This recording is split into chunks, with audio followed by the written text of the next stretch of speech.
Welcome to Lyve Talks, a podcast by Lyve, a tech and logistics company headquartered in Abu Dhabi. On Lyve Talks, we tackle fintech, logistics, business, and best practices in the workplace. I'm Karim the VP of Strategy at Lyve Global, and I will be your host.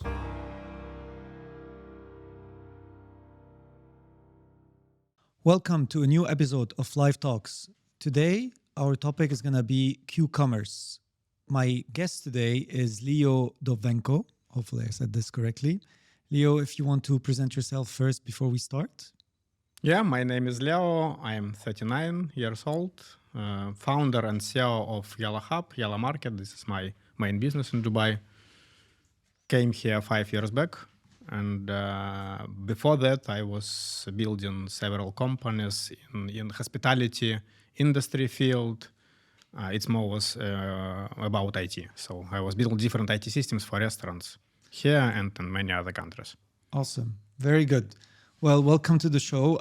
I think today what we wanted to talk about is this latest trend in Q-commerce. When we talk about Q-commerce, it's quick commerce. Mm-hmm. I know that in the past, I think we're in the same age group. So we've seen this evolution of e-commerce throughout the years and years. What started as, ordering something and waiting a week moved into a few days, and then a few days became next day, then next day became same day, and now I'm not sure what's happening, but I can get a t-shirt in an hour, but I'm not sure if that's what I want, but still, it seems the trend now seems to be accelerating. Even a few days ago, my wife was ordering a shoe for my son, and then an hour later, the guy was at the door with the shoe. I said, but we don't need the shoe in 1 hour. Do I really need everything? But anyways, it seems to be a big trend. And I think people don't really understand what does this impact businesses, because to get to that point, businesses really need to find a way to be able to serve customers in such short notice. So today I wanted to discuss with you, obviously, what is this new trend in general, and then we talk about how it impacts businesses. What does it mean for you coming from Yallahub, and what do you do for these businesses? And then, we can expand and see what's happening in the future. So maybe let's start from the beginning. I mean, I'm sure you've seen this evolution, but what is this new latest trend? Can you take us through about this new trend of quick commerce, and why do we need things so fast now? It was hyper hype, I believe. So because previously I was providing IT system for one large dark store company, and every month they were adding something like 75 stores every month. And this was fastest growing customer, and I was wondering how humans can't open 75 stores in a month. 5 months in a row. It's simply impossible. Correct. But they did it. So, and I was in Dubai at that time. It was 2.5 years back. And at that time, this dark store super fast delivery, it was even not 60 minutes. At that time, it was 15 minutes idea. Correct. And such kind of businesses were opening all over the world every day. And we decided that we are the best team to start this in Dubai. And we were first 15 minutes grocery delivery in Dubai. Yeah, but then a huge disaster happened in the industry, because once economics turned into downturn, so all this, it's like capital extensive business model with very high burn rate, with negative unit economics. Yeah. And at that time, it was not so obvious, because when I was jumping in, I was thinking, okay, so there are unicorns already, SoftBank and Tiger and other big guys giving them billions of dollars. It means, for me, there is product market fit. But no, it wasn't product market fit. It was just one more Uber game. And once I understood that it's Uber game, so we started to find out how to build it in a different way, what to do next. And after maybe 7 pivots, we came to Yallahub business model, which is actually same business, but we monetize it in a bit different way. And obviously, currently, it's not about 15 minutes anymore. I think 15 minutes not exist in the world, because most of the companies already switched to 60 minutes promise or something like that. So 60 minutes, it's okay. So it's realistic, it's future. everything will be in 16 minutes, not more. And it's possible to build it in a sustainable way. But this move, I mean, it started in grocery. Yes. I've seen it. And yes, you're right. This 15 minutes seems to be a bit over the edge. And everybody who's tried it now has moved away, which I think is good, because I thought, who wants something in 15 minutes at the end? But anyways, but it seems to have moved into also non-food items. Like I was saying, like it seems to be going into like any retail wants to do now 60 minutes and which is considered very quick commerce for non-food items. Like, okay, we're used to ordering food and getting it in 60 minutes. That's fine. It's restaurant. It's hot. It needs to get you in 60 minutes. Mm-hmm. Grocery was the next one. Okay, yes, I want my grocery. I can opt to have it now. But now we seem to have like jumped into, other things, beauty care, anything you want now you can get, especially in Dubai. It seems it's a very big city on delivery for sure. So what is this? Do you see also that switch, and why is this? I think it's maybe from real numbers, I believe 80% of deliveries are happening same on next day in Dubai. Correct. So 60 minutes, it's like small market share still, but it's growing and it will eat next day delivery. Because from my experience, simply like just imagine 2 websites, like cosmetics, $100 ticket size. Like you can get it in 60 minutes, you can get it tomorrow. Here you'll have 3 times more conversion rate, as simple as it is. So people would still be attracted into this 1 hour delivery of any item. Not any, obviously, it maybe not for any. There are some items which you can afford to wait 1 week. It's not problem, like maybe some TV or new iPhone when it's not urgent buying. So correct. But in general, conversion rate is much bigger on the websites with short delivery promise. That's it. So it's simply more profitable for businesses to be faster. Okay. Now, so that's the trend. It seems to be clear that, there's a market fit and there's clients that really want to see some of the, maybe not all products, but they want to see them in 1 hour. Yeah. Now, if I flip this, I mean, from a customer perspective, it's perfect. I go on the website, it says 1 hour, I click, amazing. Now, from a business perspective, how do you deal with that? Because now you're in the pressure of getting things prepared or getting things set up in a way to be able to do that. How do businesses do this? We started with 15 minutes, so for us, 60 minutes is slow, so it's not a problem. Currently, like we have maybe 90 minutes promise in Dubai maximum. Okay. But average time to deliver is like maybe 65 minutes right now. And once again, for us, it's simple. It's very slow because we used to have like 10 minutes in GLT in Marina for first 2 years of operations. Right. And then we slowed it down, So now what's the shift? So for a business that wants to use any service that is similar to yours, if we take a lab, what does they need to set up? Like, is it they need to go and place items in the different stores? I'm assuming you cannot go and pick up from where they are. They have to come and place. Obviously, any super fast delivery requires like centralized fulfillment. Okay. It's very hard to pick it up at physical store, like when you have offline and online streams in parallel. So if you want to pick up from stores, it's anyway same on next day. Okay, yeah. So in that case, you cannot do any more fast delivery. Yeah. So the question I have is, these stores that are delivering T-shirts and shoes within an hour, are they actually delivering them from the stores, or are they delivering them from small stores? It depends. Maybe they deliver from their store. Maybe they have some fulfillment outsource partner. So it depends. Okay. It can differ from business to business. Okay. So let's look at a business, right? Let's say you have a business that's X and you want to launch quick commerce. Mm-hmm. What are the things that they need to think about if they want to do quick commerce? Thinking about what you help also businesses, but what would be the different things? Simply, if you already have offline shop, you can start delivering from this shop. It's quite simple because once again, why do they deliver for 60 minutes? Maybe not because they promised, but like order arrived, they called Karim from the app. Correct. Karim rider arrived in 5 or 10 minutes, and then 50 minutes you can cover all Dubai. So it's like simpler than it seems. Then it's the problem only with cost, because if Karim rider, let's say, will take 20 dirhams, so like, is it affordable for customer if you ask him to pay this 20 dirhams, or for you as business, like what is unit economics, what is average ticket size, what is your margin, and so on. But that's the traditional way.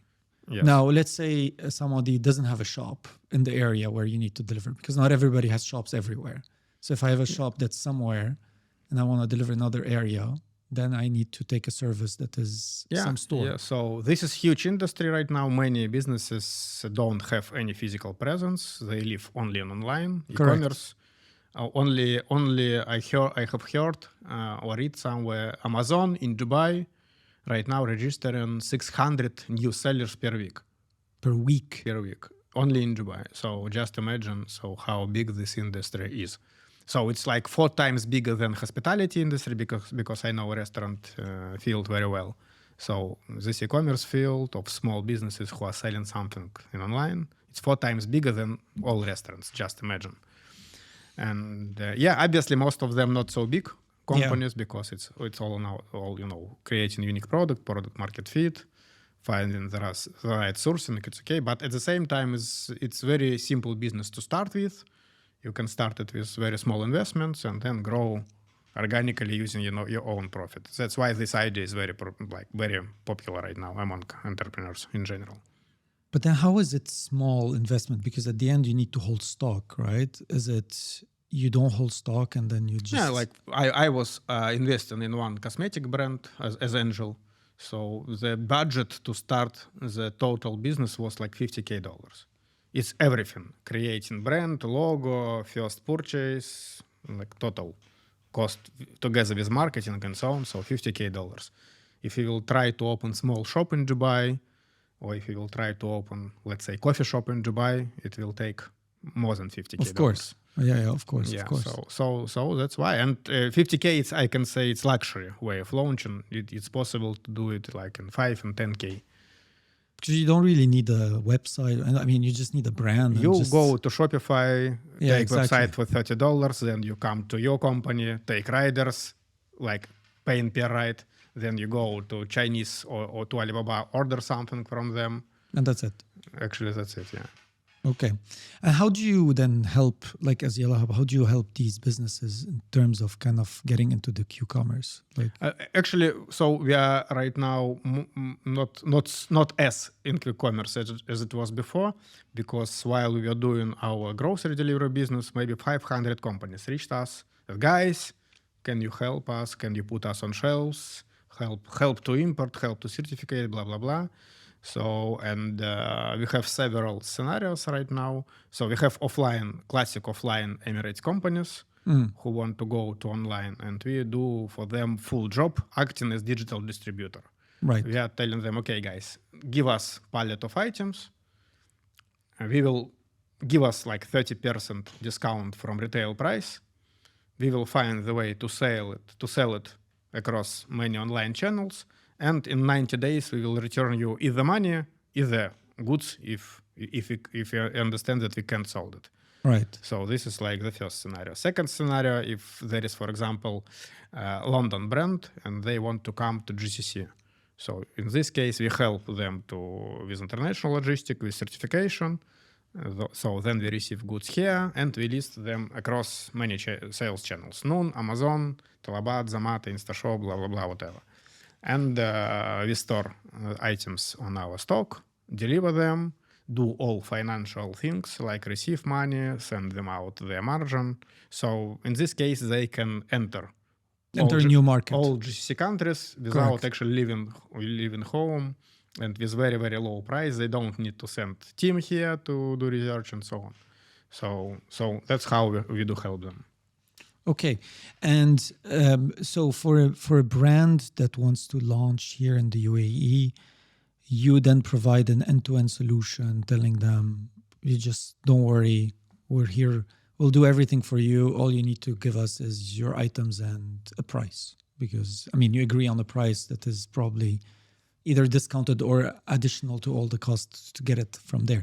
But you then take care of the logistics part also for them, or is it just... No, our logistic part, it's outsourced. We have still on our payroll several riders, but most, like maybe 70% of our outsource it, like through Lyve, through Karim. Okay. So depends on like Of location, destination, and promise. Right. So we outsource, but fulfillment fully by us, picking fully by us, all legal entities, all customs, all trade licenses fully on us. And the way you do then is it that you have multiple stores in multiple locations in the city, or are you still focused on one area of the city, for example? Initial idea was to open 50 stores only in Dubai, Okay. something like 20 in Abu Dhabi. So once we reached 9, we understand that it was quite silly idea, and we still don't understand why do these unicorns open so many dark stores. Because you can service from the other ones, right? The problem is that you need to put same stock everywhere, so it's frozen capital, Yeah. wastage, disaster. So finally, then I thought, okay, 4 dark stores across Dubai will be enough. So, and finally we have 1, and it's enough. Wow. Yeah. 1 is enough. Yeah. Okay. All right. Okay. But Interesting. it's geographically, it's in the middle of the city. So it's in Al Wasl, Jumeirah 1. Okay. So this is our fulfillment center. Obviously, we have huge dark stores where we store containers in Jebel Ali and such kind of areas, but main fulfillment center is in the middle of the city, and it's enough to cover full Dubai in 60, 90 minutes. Okay. So if I recap for like businesses that, so you said there is 2 options that you give to a business to operate here. So the first one is you are already offline, but you want to launch online, and you don't know what to do, and you don't want to worry about the rest. It is kind of as if they're placing stock with you in consignment, because what you're doing is you're returning it if it's not being sold. So you're not really buying it from them. You're just putting it as consignment, and we'll see how it sells or not. And the other one is somebody internationally who wants to come in and start here, and they just give you the end-to-end, and then you help them launch it in the city or in GCC, for what you're telling me. Yeah, so my final vision is I want to create platform where businesses can scale from anywhere to anywhere in one click. Right. Like so we want to make international expansion like Very as easily. simple as web browsing. And there are customs, local regulations, legislation, certification rules, and so on. And it's very hard borders for entrepreneurs. Because, in GCC, you need to come to each country to open legal entity in each country, then to spend years for opening bank accounts. Yes. So then you need to go to China, do the same, then to go to Indonesia, do the same. Correct. So, and like just to open legal entities everywhere is a disaster. So what we want to do is like to kill all these issues. So you just click the button, USA, you are in USA. Click the button, Dubai, you are in Dubai, that's it. And how much technology is important in this whole setup, right? How much is technology? We spent maybe for our tech side of the business $5 million. So the total raise into model was $15 million, and 5 out of it we spent to our IT. Right. Yeah, so we can say it's like, despite we are touching physical goods, we are mostly IT company, obviously. Right. And for the technology, does it mean that it's showing the end-to-end visibility for these businesses, or is it just for the marketplace or to push it to the different marketplaces? So main value for business is that they can trade to many channels from one stock. Right. And this is essential because otherwise they need to send stock to all platforms. Correct. And then the same frozen capital, wastage, returns, and so on. Correct. In our case, they put in one fulfillment, get listed into 30 places, and we manage all orders and so on. So this saves money, and our software actually manages this stuff. So different platforms, different prices, flow of orders, stock, fulfillment, returns, complaints, blah, blah, blah. So all these things. And so I had a question here, but probably you've answered it already, is around how do you compare then yourself to these big marketplaces, right? Because, but my understanding now is that they're actually a channel for you. So for example, Amazon, we are aggregator of aggregators. Yeah. So what you're doing is maybe it's silly, yeah. So because it was actually the main point in our pivot. So because initially our first business started that we have only own app and it is only one channel. Correct. Blah, blah, blah. And then we understood, okay, so this market has some food delivery apps. They are not bad. They are unicorns. Right. So why do we need to compete? And we started to get listed. It was actually, even when it was just grocery business, we were listing to InstaShop, Talabat, Karim, Noon, now, whatever. And we started seeing that like we are growing fast in platforms rather than in our own app. And after that, we decide, okay, so we still have our own channel, but it's very small. It's right now maybe 10% from sales or something like that. So, but if Amazon already have customers, why do we need to compete with Amazon? So let's supply Amazon. And but then there is the problem of margins, right? Because of how much these aggregators would take you from margins. Yeah, but there are few e-commerce rules. If you want to play as an entrepreneur in e-commerce, you must, follow several things. First, average ticket size, not less than $30. Average margin, I can say not less than 70%. And it must be repeating things. So people must come back and like to fulfill, if it's like cosmetics or something like that. So it must be returning customers. If it works, then you're able to generate money, and like 70% margin enough to cover us, Amazon, Talabat, whatever it is. Obviously, if you are trying to sell rice, yeah, I think this is where it hurts more is for the restaurants, the margins are thinner. So that's why they go negative right away if they do. Restaurants not bad, because my first business was a restaurant. Usually restaurants have like, let's say 300% of markup. Correct. So and it's enough to pay to aggregators. So it's not an issue. The problem was with grocery, because in grocery business, margin is 20%. And if you are 20% margin business, so then, okay, you pay, let's say 10 to InstaShop. Then you're left with and nothing. 10, it's not enough to sustain. Correct. And that's the problem. And or for example, if in grocery average ticket size, we have currently right now maybe, let's say 100 dirhams. So 20% margin out of 100 dirhams is only 20. Right. Which is exactly what Karim driver costs. So, and then you also have rent payments, picking, salaries, marketing guys. Yeah. So it's impossible to make money on it. So this is a difference. Actually, Amazon and all other marketplaces, they took off on other categories, which has another structure of margin. Non-grocery mostly. Yeah. All the other items that have much higher margins. Yeah, that's why I like, for example, cosmetic. And we have right now more than 100 brands in portfolio, 50 of them in beauty segment. Okay. Because once again, average ticket size is high, margin is Margin high. is very high, yeah. And people come back. If you love particular gel or, I don't know, like some cream, you come and buy again and again. Correct. So that's the point. So the whole kind of, not vision, but the whole operating model now is, rather than try to compete with the aggregators, actually utilize them to get to the customers and still grow enough to cover all the costs, because that's what you're kind of looking at it. So all platforms, they have customers, they have traffic. Correct. And then need to utilize this in the best way. So they need to propose to these customers something else to gain more revenue. Yeah. So then there are consumers, they need new items, they want to try something new, they want to take care of them and so on. And then there are brands who want to scale, to expand, and they're seeking for access to customers. So we are filling this gap. We help consumers to meet new, really authentic and cool brands. We are focusing mostly on authentic, cool brands. So we are not reselling Procter & Gamble and such kind of things. Yeah, of course. It's like original brands. Original brands, powered with some idea. There is particular founder, some particular recipe, blah, blah, blah. So like they have something. It's not just rice. It's some idea. Yeah. They always eternal questions. And when you help businesses kind of go into the market and try to get more revenue, is marketing, right? Yes.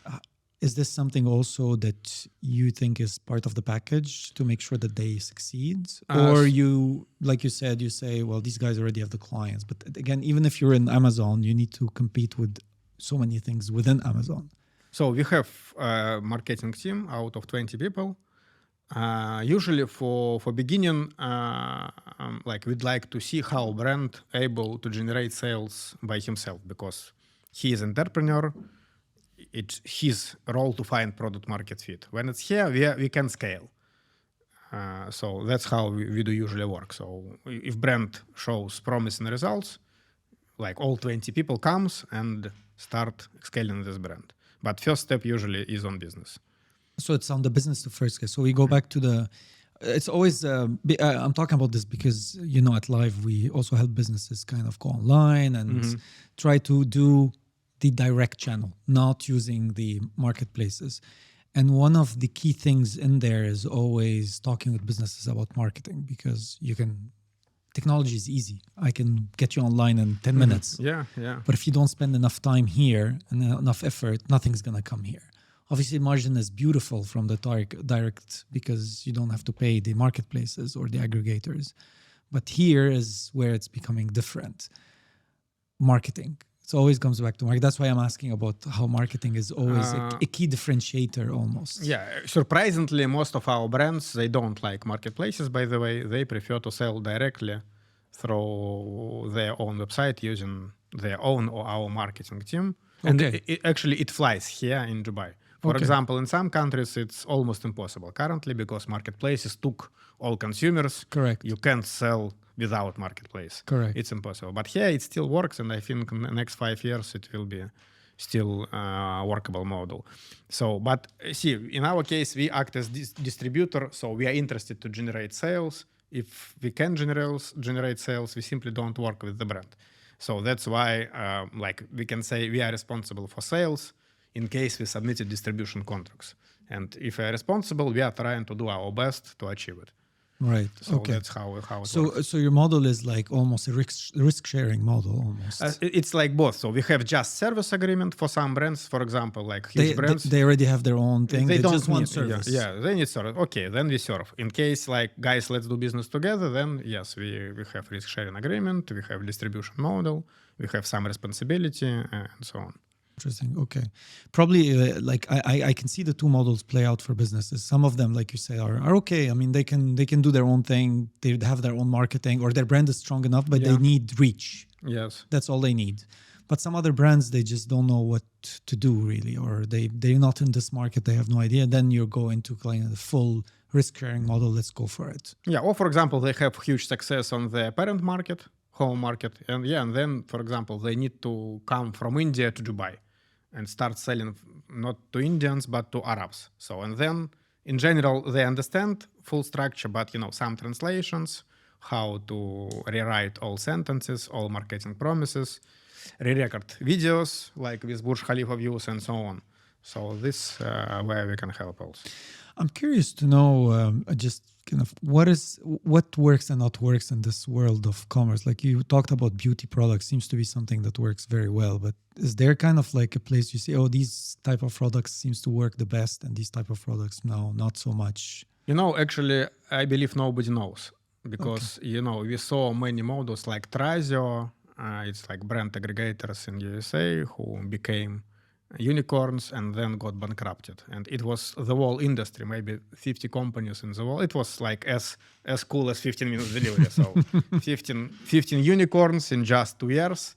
And they were trying to think that they able to predict the results. So they were buying small brands, excluding founder out of this brand and scale it through Amazon because they were thinking it's just technical job. But when you exclude founder, it means you exclude new items, new products, new ideas, and currently everything is fine, but then it's not fine. And currently all these companies shut down, so I believe that nobody can predict the result. So that's why we believe that 1,000 entrepreneurs who do experiments every day, they able to generate more results than any artificial intelligence or many cool, skillful guys who know something about Amazon. No, it doesn't work. Nobody knows why. It's like startups. Why some startups still taking off? Correct. Something. Nobody knows. It's just some combination of skills, luck, diligence, of course, and all these things. So the same in e-commerce. I thought these when you mentioned these guys of taking from buying small businesses that are successful on Amazon, scaling up was a successful business. Some people replicated it here even. I remember it was before downturn. Okay. It was they were quite successful fundraisers. Yeah. But once economics went down, so investors understood that unit economic is negative. Competition, they can't overcome competition without founders because they're just managers. And I have an interesting question, which is something also that faces when you utilize, because at the end, if you are utilizing all these marketplaces as a business, it's good. You have the customers and everything, but there's always this risk that the marketplace is going to try to replicate your product and push it. That's in why front we of work you. only with authentic brands, Okay. like, for example, eco, bio, sustainable, with particular founder. We prefer to have a blogger as a founder of this brand.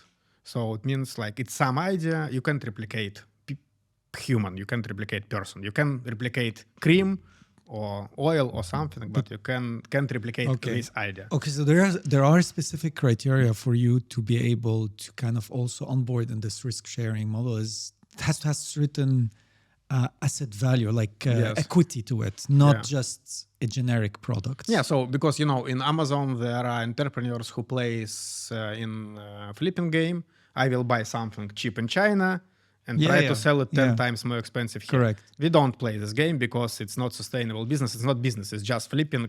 Right. It's like once upon a time it will finish. So, but when once again somebody is creating something for years, like let's say one of our makeup brands, it was Olga Romanova. She is like 20 years experience in makeup.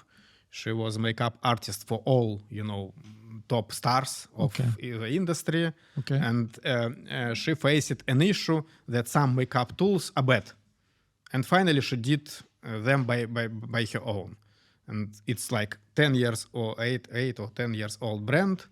And people love this brand because of her personality and because he did really best, tool in the industry out of her experience. And it's impossible to copy that. Right. So that's what does authentic means for us. Okay. Very, very good.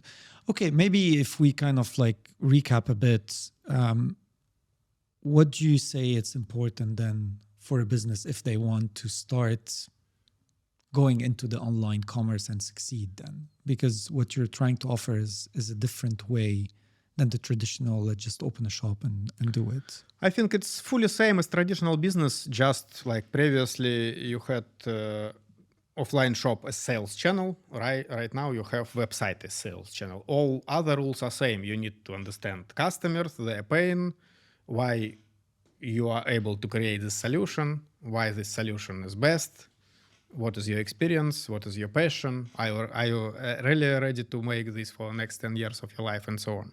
So all things are same. The difference only in sales channels. Okay, and looking to the future, like in the next 5 years, how do you see this evolving? Like these models that you're kind of promoting, which is kind of the one-click launch in countries, and that's probably one of the first time I kind of discussed this point. But how do you see this evolving now? Do you see the trend accelerating, where brands are going to be launching very quickly anywhere in the world, or is it a very niche market, for example? So this is the point that, for example, speaking about authentic brands, sometimes they have very niche audience. And if you are trying to sell these items in Dubai, you have very small market. But just imagine if you are selling these items worldwide. If your niche is very small, worldwide it's anyway big. It's enough to have, let's say, $100 million of revenue per year. Correct. So this is the point. And e-commerce helps this to happen. Correct. Because you don't need to open physical shops in all countries. You're just selling it in online globally. And this is the point. So e-commerce currently all over the world is the fastest growing market.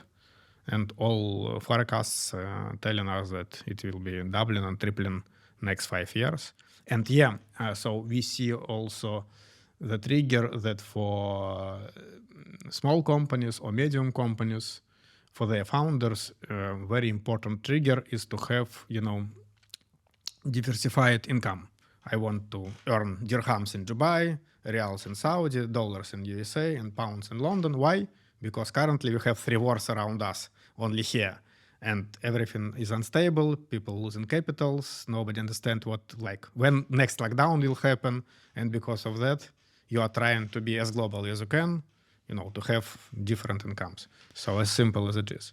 So the vision is enabling businesses to be diversified as much as they can and try to attract more customers, not only in their own market, but go global very quickly using a platform like. And I believe this helps us as consumers to have really nice things because, see, like I am starting business in Dubai, for example, I created some, very, very innovative and cool, so beauty item, let's say, does not matter. So I'm selling it. It's very niche. So, okay, I have like $10K of revenue. Then I need to scale and I need, to make my item more affordable for mass market. In this case, I remove quality down, change ingredients, and start making really bullshit. Correct. So in case I am able to sell it to all planet, I don't need to make these compromises. I don't need to change anything. I don't need to remove quality out of the product. So I can sell same item with this quality to many people. And we as consumers, in this case, have very nice items. Well, very good. Listen, it was a pleasure discussing with you this topic. Probably it's an important topic for anybody who wanted to launch, any business that wants to launch in e-commerce, to understand about the options that they have and what they can do, not only here in the region, but actually going global, or the other way around, people that are globally, but they want to come locally, and what are the kind of the cool options that now are offered. Because I think the old traditional way has now evolved into these new models, which is a good thing. I think it's a good evolution that will help all consumers. Well, that was all for today. Thank you very much for tuning in, and see you next time.